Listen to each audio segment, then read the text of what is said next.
Jadi pelayanan-pelayanan yang umum lainnya yang sudah berjalan ya tetap jalan. Cuman lebih kita fokuskan lagi kepada kanker jantung, stroke dan neurologi.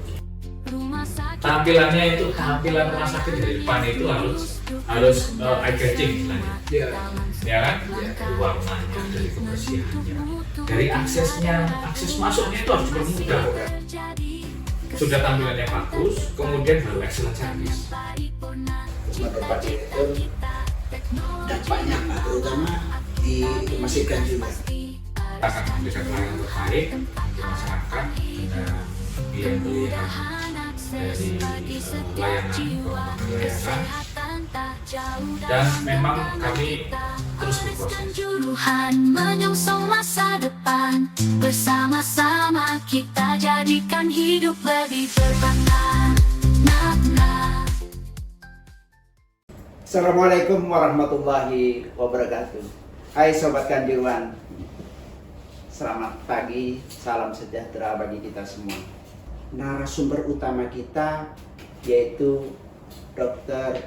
Bobby Prabowo SPM KEC Endiomed, PLT Direktur RSUD Kanjuruhan Kabupaten Malang. Beliau menjalin pendidikan program Doktor Biomedik Fakultas Kedokteran Universitas Brawijaya Malang. Kita coba sapa beliau. Selamat pagi dokter. Selamat pagi Pak Hendri. Sehat selalu. Sehat. Makanya sibuk sekali nih beberapa hari ke depan tadi. Iya, banyak kegiatan yang harus kita jalankan terkait dengan pengembangan layanan rumah sakit Kanjuruhan. Semangat selalu. Semangat. Oke, begini Pak Di, ada beberapa hal yang perlu kami tanyakan ini merespon animo masyarakat terkait dengan layanan di RSUD Kanjuruhan.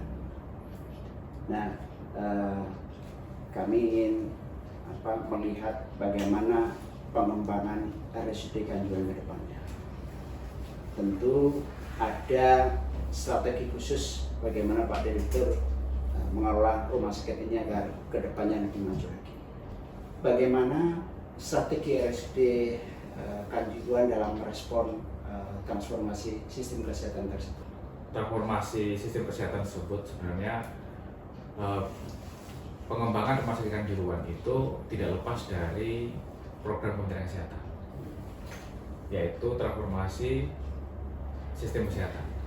Dari transformasi sistem kesehatan itu kan ada 6 pilar yang telah ditetapkan, yaitu 6 pilar itu transformasi layanan primer, transformasi rujukan, kemudian sistem ketahanan kesehatan, transformasi sistem pembiayaan, kemudian juga transformasi SDM, dan transformasi teknologi kesehatan. Jadi semuanya itu ya kami tidak usah mikir lagi sebenarnya, ngikuti aja, ngikuti program kerja sistem transformasi kesehatan Kementerian Kesehatan, kemudian kita jawantakan juga ke RPJMD.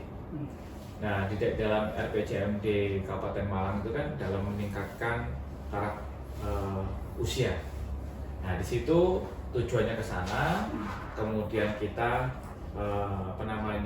sambungkan dengan transformasi layanan kesehatan sesuai dengan perencanaan, yaitu yang kita kembangkan nanti sesuai dengan penelitiannya. Hasil penelitian itu cataract disease namanya. Cataract disease itu adalah artinya penyakit yang membutuhkan terapi yang lama dan mahal, yaitu pengembangan kanker jantung, stroke dan neurologi yang kita kenal sebagai program KCSU. Jadi pengembangannya kita ke depan itu. Sedangkan pelayanan yang lain dia tetap jalan. Jadi pelayanan-pelayanan yang umum lainnya yang sudah berjalan ya tetap jalan. Cuman lebih kita fokuskan lagi kepada kanker jantung, stroke dan neurologi. Nah, mudah-mudahan dari sini kalau kita melihat peta demografinya, rumah sakit Kanjuruhan ini rumah sakit tipe B pendidikan, ya. Di Malang Raya, kalau misalkan ada di Malang Raya itu ada Kota Batu, Kota Malang dan Kabupaten, ya. kita paling besar. Rumah sakit tipe B pendidikan yang saat ini sudah mengantongi jadi rumah sakit rujukan. Beda rumah sakit Syariful Anwar ya, karena itu rumah sakitnya provinsi. Tipe A. Kalau Malang Raya itu rumah sakit daerah. Nah, rumah sakit daerah Kabupaten Malang sendiri kan ada 3. Ada rumah sakit umum Lawang, Kanjuruhan, dan Ngantang. Ngantang tipe D, tipe C Lawang, tipe B nya pendidikan itu di Kanjuruhan. Nah, disinilah kita punya opportunity. Nah, opportunity itu kita dipercaya oleh Kementerian Kesehatan dalam pengembangan KJSU. Kita ini sudah mengantongi SK Kementerian Kesehatan mengenai rujukan. Kami ditunjuk sebagai rumah sakit rujukan, pengampu rujukan kanker, ya, Malang Raya, jantung, stroke, uronefrologi, kejiwaan, KIA, kemudian diabetes, penyakit respirasi. Itu kami sudah mengantongi SK tersebut. Nah, itu tujuannya untuk apa? Ini tujuannya bahwa ada komitmen dari pemerintah pusat. Dari SK tersebut itu nanti rumah sakit yang ada di Indonesia itu termasuk rumah sakit di luar itu akan dibantu melalui dana alokasi khusus dari Kementerian Kesehatan masuk ke dalam pengembangan KJSU. Jadi untuk pengembangan itu kita dapat support full dari pusat dan juga full dari daerah melalui APBD. Nah, ini yang apa namanya strategi kita yang untuk pengembangan dari KJSU, kanker, jantung, stroke, dan uronefrologi. Ini yang untuk latar belakang kenapa kita bisa memberikan layanan yang terbaik untuk Kabupaten Malang. Berarti arah kedepannya baik penguatan maupun prioritas lain mengarah kepada 4 layanan itu tadi Pak. Mulai dari pelayanan kanker, kemudian jantung, stroke, dan uronefrologi. Kalau begitu kira-kira penguatan apa yang perlu dilakukan agar supaya mencapai 4 prioritas layanan tadi? Ya. Dalam setiap program pengembangan rumah sakit itu ada 3 yang harus kita perhatikan. Ya. Adalah yang pertama adalah pembangunan fisik, yang kedua pembangunan alat kesehatan, penambahan alat kesehatan, yang ketiga adalah SDM. Ini mempunyai kesulitan sendiri-sendiri. Jadi kita di dalam perencanaan itu nggak bisa langsung bisa. Jadi untuk program misalkan tahun 2025, ya kami harus mempersiapkannya tahun 2024. 2024 ini pun hasil dari perencanaan 2023. Jadi dalam pengembangan itu kita fokuskan pada 3 itu, yaitu bagaimana kita menyiapkan sarana-prasarana fisiknya, kemudian nanti bagaimana kita menyiapkan penambahan alat kesehatannya, kemudian bagaimana kita menyiapkan SDM-nya. Ini paling sulit. SDM ini makanya kita kenapa kok membuat open recruitment kemarin, karena kami menutupi kebutuhan-kebutuhan sesuai dengan persyaratan yang kami inginkan supaya bisa langsung siap pakai. Kita ini rumah sakit Kanjuruhan bukan dari nol, kita sudah maju ini. Tinggal nanti pelengkapannya itu bagaimana bisa memajukan secara cepat apa yang kita rencanakan. Jadi untuk pengembangan SDM ini, yang SDM ini mulai sulit ini, rumah sakit Kanjuruhan sudah misalkan menyiapkan untuk beberapa dokter yang kita sekolahkan, perawat yang kita latih juga, dan pelatihan. Ini semua kita fokuskan kepada kanker, jantung, stroke, dan uronefrologi. Ya, jadi terus bagaimana yang lain? Ya yang lain juga penting juga, tetapi kita fokuskan kepada KJSU. Karena KJSU itu juga luas meliputi semua kelompok staf medis sebenarnya. Nah, itu strategi kita adalah mulai memikirkan dari perencanaan untuk fisik, kemudian untuk alat kesehatan, dan untuk SDM-nya. Kemudian bagaimana strateginya? Strateginya mulai dari awal tampilan rumah sakit diperbaiki dulu. Kalau orang diperbaiki dalam arti semenarik mungkin. Ya, kalau orang itu mau berkenalan, mau sayang itu kenal dulu. tak kenal maka tak sayang kan gitu. Jadi mau kenalan itu wujudnya dirubah dulu kan. Tampilannya itu, tampilan rumah sakit dari depan itu harus eye catching istilahnya. Iya. Ya kan? Iya. Dari warnanya, dari kebersihannya, dari aksesnya, akses masuknya itu harus dipermudah. Parkir. Iya. Masalah parkir ini kan di rumah sakit di mana-mana itu jadi suatu permasalahan dasar. Iya. Jadi bagaimana kita masyarakat itu sangat mudah mengakses. Iya. Misalkan ada satpam yang mengarahkan, ada juru parkir yang bisa menata parkir dengan baik. Bahkan kita sudah siapin valet parkir. Valet ini semua kalau orang yang paham itu kan, kalau orang yang belum biasa valet, kalau di kota-kota besar itu kan sudah biasa valet. Iya. Mengasih kunci ke orang lain untuk parkiran itu kan tidak gampang. Itu juga dalam rangka memudahkan. Iya, padahal kita itu memudahkan sehingga Iya. masyarakat juga jangan khawatir kalau misalkan kunci diserahkan itu terus hilang, enggak juga. Iya. Karena di situ sudah ada sistem yang kita buat namanya valet parking. Di mana-mana di hotel mewah itu juga sudah disiapkan seperti itu. Nah, kita siapkan bagaimana rumah sakit ini kelihatan ya fancy lah, kelihatan lebih mewah seperti hotel. Jadi kita mau rubah tadinya rumah sakit menjadi layanan publik yang melayani orang sakit. Kalau layanan publik itu mesti semua di dalamnya itu memfasilitasi layanan publik. Yeah. Ini memang nggak mudah. Jadi arah kita pembangunan rumah sakit Kanjuruhan itu ke arah sana. Di dalam arah ke sana ya memang nggak mudah. Ini kita mempersiapkan bagaimana sejumlah satpam, misalkan sistem dari parkirnya. Sistem dari parkir aja kalau kita lihat di mall-mall itu kan udah beda dengan yang di pasar misalkan, yang konvensional sama yang ini. Jadi itu semua aja sekarang aja pasar juga sudah mulai maju. Ini semua mengikuti perkembangan. Sudah tampilannya bagus, kemudian baru excellent service. Excellent service itu mulai dari masuknya diterima oleh satpam, diarahkan ke PAT, ya, pendaftaran anjungan mandiri, ya. Kemudian ada juga pendaftaran terpadu. Itu di situ dilayani, dipercepat dilayani. Istilahnya kalau misalkan di Polri Rawat Jalan itu quick in quick out. Bagaimana bisa datang dilayani dengan cepat, kemudian dilayani membawa obat dengan cepat. Ini memang nggak mudah karena kita transformasi kepada salah satunya adalah digitalisasi layanan. Digitalisasi layanan tidak mudah pakai SIM-RS, pakai sistem informasi maju. Tidak mudah, mulai dari konvensional, mulai dari pakai menggunakan desktop, ya, SIM-RS menggunakan desktop berubah menjadi website berubah menjadi IML. Ini nggak mudah dan perlu SDM tambahan yang dulunya mungkin dianggap kurang berperan, sekarang peranannya sangat penting, namanya IT. Setelah nanti excellent service, bagaimana kita memberikan salam, sapa, dan senyum, ya, senyum, sapa, salam, ya, kemudian kepada masyarakat akan senang.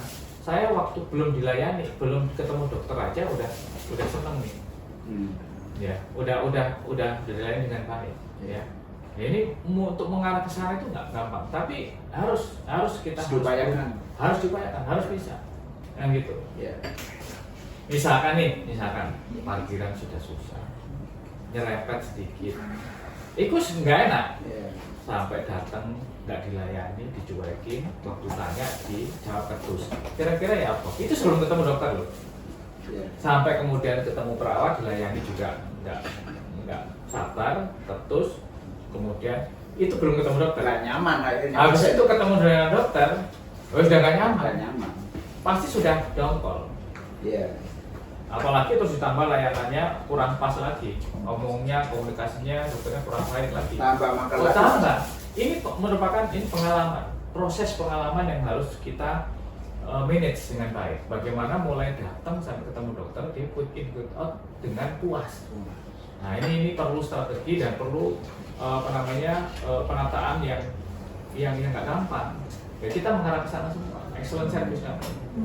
Nah dalam tampilan sudah, excellent service sudah, ya kan? Yeah. Kemudian setelah itu kita bisa melaksanakan pengembangan dengan baik.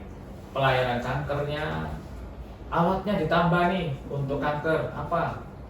mamografi, marker dari laboratorium dari marker tumor marker. Kemudian juga nanti ada misalkan di kemudian hari nanti ada pemeriksaan patologi anatomi. Bahkan pengembangan radioterapi. Kemudian screening dari screening untuk imaging misalkan untuk kanker. Ini kan banyak. Nah, selama ini masyarakat khususnya di Malang Selatan itu kan dirujuk ke tipe A ya.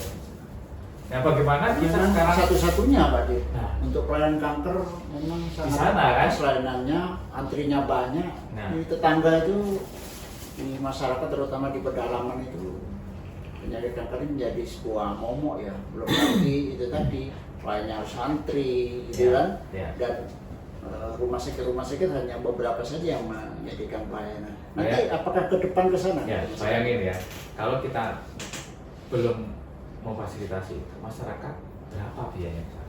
Walaupun pakai BPJS, Betul.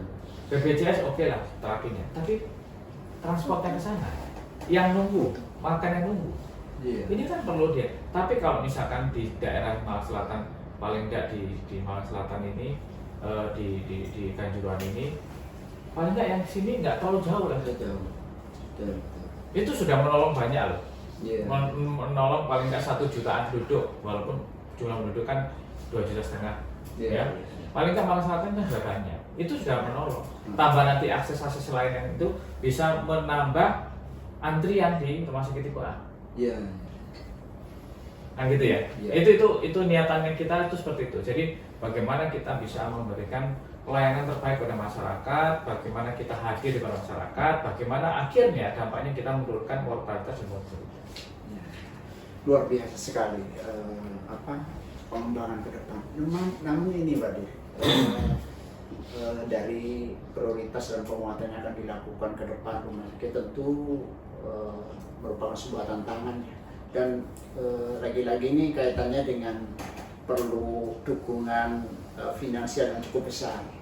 Nah kira-kira apa sih nanti ke depannya terobosannya Pak Direktur dengan penguatan dan prioritas yang akan dilakukan, sementara juga support atau dukungan finansial juga harus bisa memenuhi itu. Kira-kira apa ke depan terobosan? Ya, jadi terobosan mengenai financial ya. Financial. Financial itu kita ini harus bisa berinovasi. Terobosan finansial itu kita dengan cara menambah layanan tadi. Setelah menambah layanan, kita harus maksimalkan tuh marketingnya. Marketing itu ya mulai dari kita dunia saat ini adalah dunianya internet. Ya kita maksimalkan nih di media sosial, ya di IG, di Facebook. Semua platform media sosial ya? Harus kita penuhi semua. Baik misalkan di media massa juga harus kita lanjutkan. Ini harus disesuaikan seperti podcast hari ini merupakan suatu cara marketing kita. Kalau dulu banyak pelayanan tapi nggak disoundingkan ke masyarakat, mana bisa tahu? Kan nggak tahu. Betul. Bahwa kalau kita sekarang sudah ada tambahan, ada layanan cath lab, ada layanan mamografi, ada layanan ESWL, ada layanan operasi tumor, kemudian bisa layanan pengembangan patologi anatomi, layanan jiwa, ya kan? Iya. Itu kan harus tersoundingkan. Nah, setelah tersoundingkan, ini tugas dari marketing dan kemudian mengkomunikasikan dengan sama pelayan kesehatan. Kemana? Ke klinik-klinik, ke rumah sakit swasta. Karena kita rumah sakit rujukan, alat-alat canggih, ada CT scan, kita punya 2 CT scan, punya MRI, ya kan? Saya Gitu. ingat zaman dulu Pak Direktur. Jadi untuk marketing ini ya andalannya hanya dari mulut ke mulut. Kalau sekarang mungkin sudah nggak laku lagi, mulut juga mungkin prosesnya lama ya. Dengan mengoptimalkan media sosial ini saya rasa akan lebih cepat gitu ya. Jadi kalau zaman dulu itu kan mode information, Iya. ya. Tapi sekarang walaupun itu juga bisa berdampak, tapi kurang cepat. Ya, jadi harapannya kami PKRS ini dan Humas itu bisa memaksimalkan Kemudian yang kedua, yang nggak penting adalah marketing rumah sakit. Ya, ini bisa harus tadi itu mendekati ke klinik-klinik dan kemudian rumah sakit swasta untuk kerjasama. Dan juga selain itu, selain platform kita melayani BPJS, ya kan, 80% pasien kita ini BPJS nih. Ya, juga kita melayani asuransi lainnya.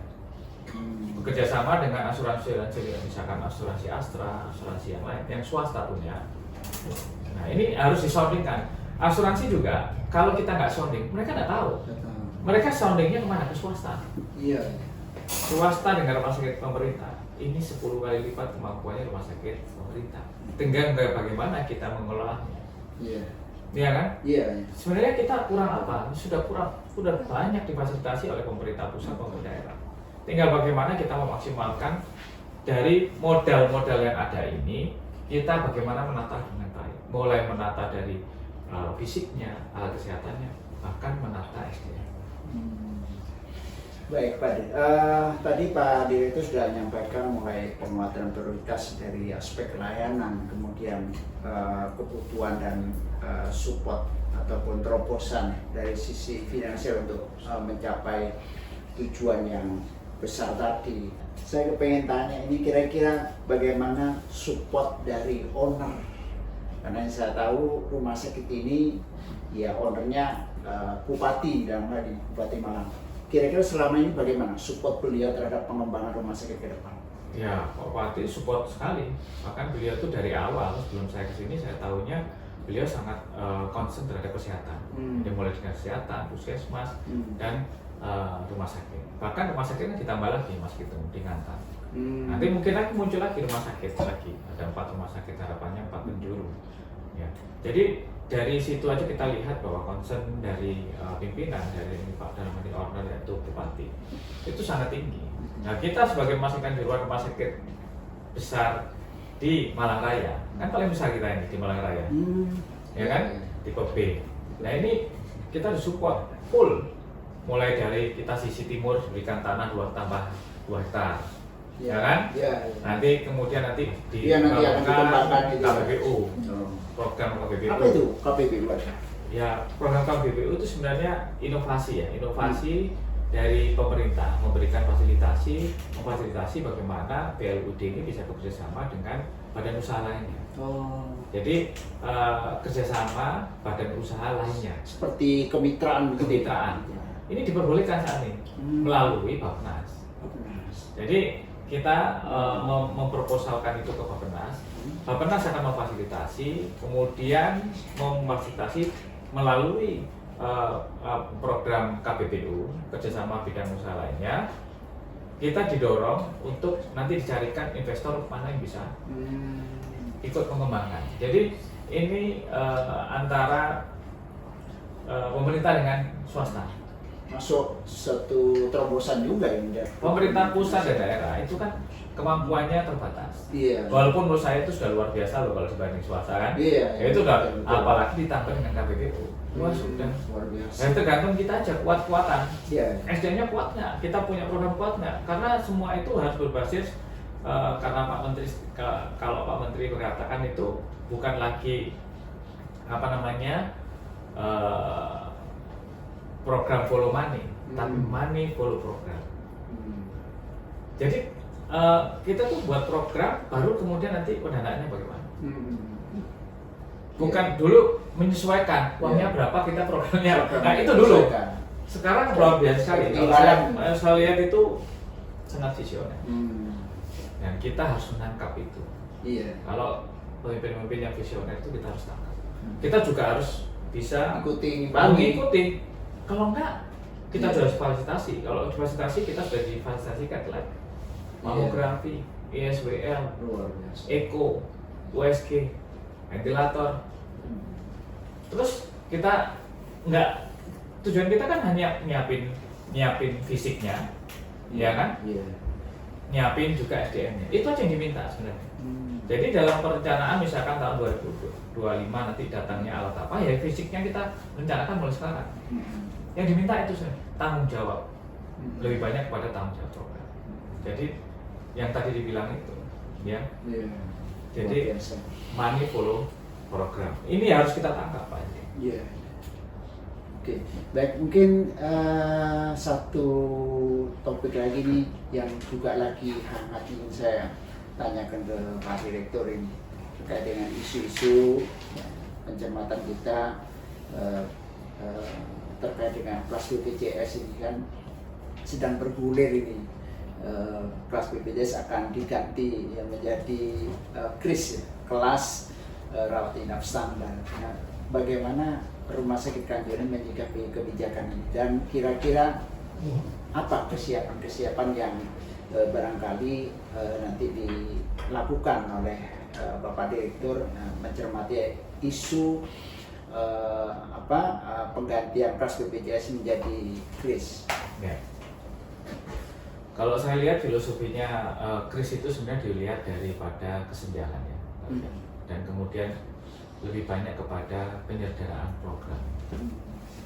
Memang dilihat, kalau saya melihat suatu ide itu mesti selalu lihat dalam satu positif ya, pemikiran positif thinking kalau bahasanya, dalam positif thinking bahwa dibuat mungkin dari pemerintah itu mau menyederhanakan, ya kan, kelas 1, 2, 3 dan menghilangkan perbedaan bahwa setiap masyarakat berhak mendapat pelayanan terbaik. Itu etikat baik di pemerintah kalau saya lihat. Nah, nanti dari standar itu maka nggak ada lagi namanya understandard. Harapannya gitu, dari kelas KRIS itu nggak boleh lagi ada understandard. Memang ini tantangan bagi rumah sakit. Tapi saya bilang tadi, rumah sakit swasta bisa, masa rumah sakit pemerintah nggak bisa. Hanya dukungan yang luar biasa tadi. Dengan dukungan yang luar biasa. Tinggal kita nanti membuat sistem KRIS itu, kita juga sudah mempersiapkan kan. Kelas 1, 2, 3 kita samakan, kemudian nanti bagaimana nanti sistem pasien shifting-nya, panggilan pasien, pencet panggilan pasien, kemudian toiletnya, pintunya, lebarnya, luasnya, itu kan setarakan semua. Memang berat sih. Berat itu bagi yang sudah terbiasa dengan kelas berkelas, kemudian dirubah. Tapi ya sekali lagi kita lihat itu sisi baiknya, yaitu apa? Indonesia ingin maju. Indonesia harus jangan terjebak pada negara berkembang, middle track country, ya kan? Jadi harusnya memang pikirannya itu kalau kita itu harus dipacu terus. Ayo maju. Nah kadang-kadang kalau kita mikirnya negatif, jadi beban. Aduh, ini lo enak, ngapain sih kok dirubah-rubah? Ini lo enak. Belum jadi lagi malas maju. Belanda masih jauh gitu. Malas jadi maju. akhirnya kurang cepat. Saya lihat bahwa, ini lo enak, ngapain sih dirubah-rubah? Sekarang sistem SIM RS saja lah. SIM RS. Kalau kita ngomong aja, ngapain? Pakai desktop ini lo gampang, lebih cepat. Dulu lebih baik, lebih enak, ini lebih cepat. Tapi nggak bisa. Kalau kita bridgingkan dengan BPJS, iya kan? Kemudian sistem BPJS itu berubah-ubah misalkan 5 kali dalam setahun. Ini kan merubah terus 5 kali dalam setahun sistemnya ini karena nggak support, gitu loh. Walaupun cepat. Jadi dan untuk merubahnya itu kan butuh SDM yang effort yang banyak. Kalau nggak pernah berubah, kalau dulu nggak ada BPJS nih sistem online, kan nggak berubah. Ya nggak apa-apa, nggak akan terpengaruh. Nah, dengan cara kita berpindah ke website base, ini bisa dibridgingkan. Walaupun dia berubah-berubah, kita cepat akan berubahnya karena website base. Dan untuk lebih fungsionalnya, kepada berdampak pada kemudahan-kemudahan, beralihnya kepada IMR. Ini sudah ada timeline-nya. Di Kementerian Kesehatan sudah ada timeline-nya. Bulan Maret, bulan Juni, bulan Desember, ini harus ada kita harus ada stepnya, tahapannya. Mengikuti. Kalau Anda mengikuti, kita dapat surat cinta dari Kementerian Kesehatan, yaitu bisa dapat teguran administrasi. Disitulah kita harus memang harus ada kontrol. Makanya kita ngebut, kenapa kok harus berubah gini? Kayak sepertinya kita dipaksa. Nah dipaksa itu jawabannya 2, mau atau tidak. Kalau nggak mau, terus berhenti semua, enggak, kita ditinggal. Jadi jawabannya kita sanggup atau enggak? Ya kita Rumah Sakit Kanjuruhan harus bisa menjawab sanggup. Dan ini kita lagi transformasi ke sana nih, digitalisasi layanan, walaupun tertatih-tatih ya kan, tapi ya niatan baik lah yang diutamakan, bahwa kita punya niatan baik, itu yang diutamakan, kita kepinginnya lebih baik, ya walaupun ada apa namanya hambatan-hambatan ya apa-apa, kita jalan, tetap kita optimis bisa untuk maju. Luar biasa, yang penting tetap positive thinking di kuncinya. Jadi mudah-mudahan nanti apa yang diharapkan bisa segera terwujud ya. Dan namun sebelum itu saya persilakan kita ngopi dulu Pak Dir. Ini kayaknya perlu penghangat dulu. Pertanyaan semakin Biasa. semakin semakin panas ya. Ya ini menikmati hidup kan. Ada isu kan sekarang yang lagi bergulir yang berkaitan dengan loyalitas ya bagi dokter di fasilitas kesehatan. Nah, kira-kira menurut Pak Direktur dampaknya apa, terutama di Rumah Sakit Kanjuruhan ketika memang loyalitas ini betul-betul diimplementasikan oleh pemerintah. Ya, memang kalau kita berpikir loyalitas itu ya tantangannya besar, terutama bagi pemerintah. Bagaimana bisa menyiapkan satu tempat tetapi untuk bisa dijadikan andalan bagi teman sejawat kami, ya teman sejawat saya harus paling enggak kan gini, filosofinya dulu itu kenapa kok ada 3 SIP, karena memang kekurangan dokter kan. Iya. Kan jumlah dokter itu kan apalagi Sangat spesialis terbatas. itu kan kurang ya. Kurang. Harusnya 1/100.000, kita kan lebih. Iya. Harusnya 1/2500, harusnya 1/1000, jadi kita 1/2500 bahkan 3.000. Memang kan kurang, Iya. memang kurang. Itu sebenarnya kenapa kok sampai bisa sampai 3 SIP. Tetapi mungkin suatu saat tidak bisa dihindari. Iya. Nah, maka dari itu kan sisi negatifnya itu maka akan kurang, jumlah dokter mungkin kurang, dan juga dari sisi dokter juga mungkin ya pendapatannya akan juga menurun kan gitu. Karena kesejahteraan ini kan penting juga. Iya. Kita apa namanya perhitungkan.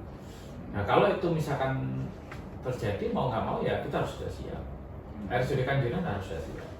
Siapnya bagaimana? Ya menyiapkan tempat kerja yang baik, yang mumpuni, yang bisa jadikan andalan bagi teman sejawat yang sekiranya ya cukup saya di sini.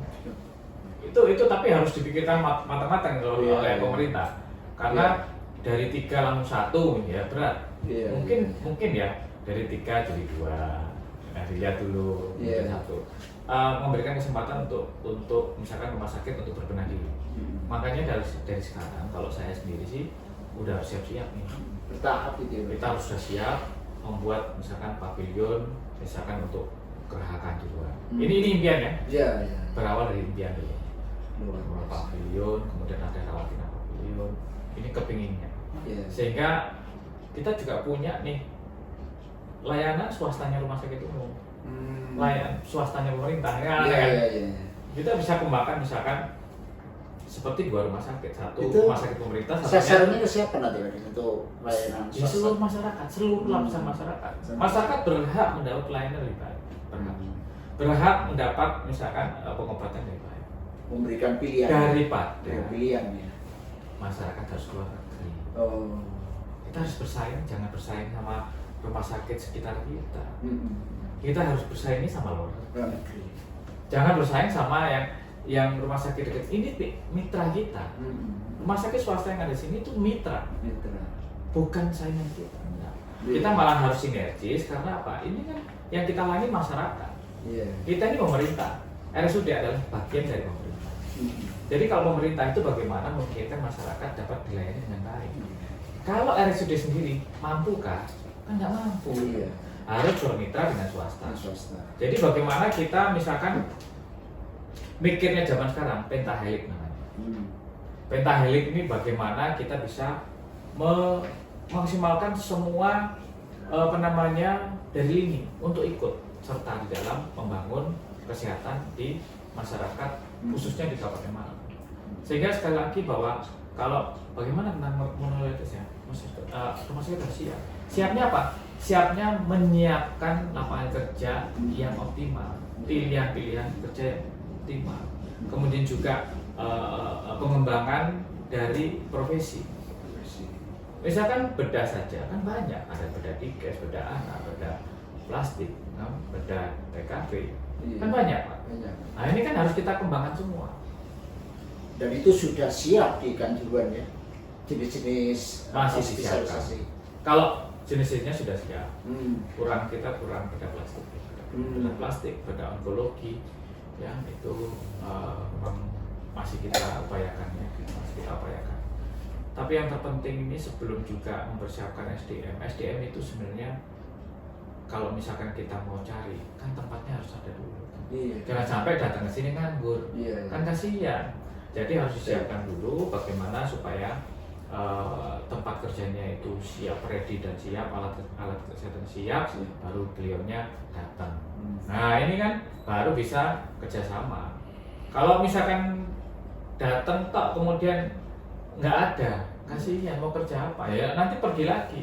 Apalagi monoloyalitas, ya kasihan, nggak dapat apa-apa. Makanya pemerintah harus siapin benar-benar tempat kerja yang baik dan kemudian yang mumpuni bagi dokter, kemudian dokter spesialis, kemudian perawat dan perawat spesialis dan non-nakes lainnya.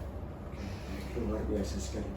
Baik, tadi karena keterbatasan waktu, sebenarnya masih banyak hal yang perlu saya bincang-bincang, menarik sekali kan, karena ini terkait dengan bagaimana pengembangan Kanjuruhan dan mungkin dampaknya langsung dirasakan oleh masyarakat Kabupaten Malang khususnya.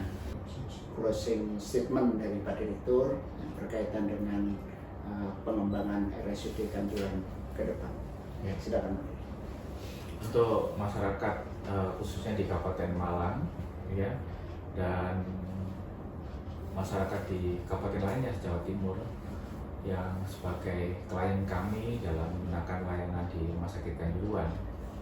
Nah, Rumah Sakit Kanjuruhan terus akan memperbaiki diri, mengembangkan diri, ya, khususnya dengan pelayanan kanker, jantung, stroke, dan urinekologi. Kami perlu dukungan dari masyarakat, terutama doa. Kita akan memberikan pelayanan terbaik bagi masyarakat dengan pilihan-pilihan dari layanan, pengembangan layanan, dan memang kami terus berproses. Kalaupun ada hal-hal yang kurang berkenan di hati dalam pelayanan, ini kami masuk di dalam itu salah satu bagian dari proses. Salah satu bagian dari proses itu kadang manusia mengalami kegagalan, kadang mengalami hambatan. Itu bagian dari proses. Dan kami terus berbenah diri, memperbaiki dari semua layanan. Kami sudah menyiapkan SMS Gateway. Silakan digunakan masyarakat sebaik-baiknya. Kalau ada layanan yang kurang baik, langsung aja bisa nulis di broker review, bisa juga di SMS Gateway, sehingga masyarakat bisa menjadi partnership kita. Jadi kalau masyarakat mengeluh, ini jangan kita defense, kita membela diri. Kita cermati bahwa kita berpikir bahwa ini merupakan suatu masukan bagi kita, dan kita harus berani juga untuk mengakui dan segera memperbaiki, jangan defense. Dan kami selalu berterima kasih juga kepada Pak Bupati dan Pemkab Malang telah mensupport kami full, dan kami tidak akan menyia-nyiakan kepercayaan itu. Dan dengan niatan baik, kemudian super tim yang kuat dari Rumah Sakit Kanjuruhan, mudah-mudahan Rumah Sakit Kanjuruhan dapat melayani dengan baik, memberikan pengembangan layanan yang komplit, sehingga masyarakat tidak perlu jauh-jauh, khususnya di Kabupaten Malang nggak perlu jauh-jauh untuk dilayani, harus dirujuk. Dan Rumah Sakit Kanjuruhan dapat terus tumbuh, melayani dengan baik, melayani banyak orang, dan menjadi saluran berkat bagi orang. Demikian dari saya, Pak Hendrik. Baik, terima kasih Pak Din atas sharingnya pada pagi hari ini. Semoga apa yang menjadi harapan besar dari Bapak Direktur dan semua sivitas Hospitalia dapat terlaksana dengan baik. Dan kita juga akan berdoa semoga kedepannya Kanjuruhan semakin maju. Baik, terima kasih sekali lagi, dan pemirsa sobat Kanjuruhan, demikian tadi bincang-bincang pagi hari ini berkaitan dengan pengembangan Rumah Sakit Kanjuruhan ke depan, supaya seperti yang kami sampaikan di awal bahwa kegiatan ini tidak hanya memberikan informasi, akan tetapi juga memberikan edukasi dan inspirasi bagi kita semua. Semoga apa yang disampaikan itu bermanfaat. Demikian kami akhiri. Assalamualaikum warahmatullahi wabarakatuh. Selamat pagi.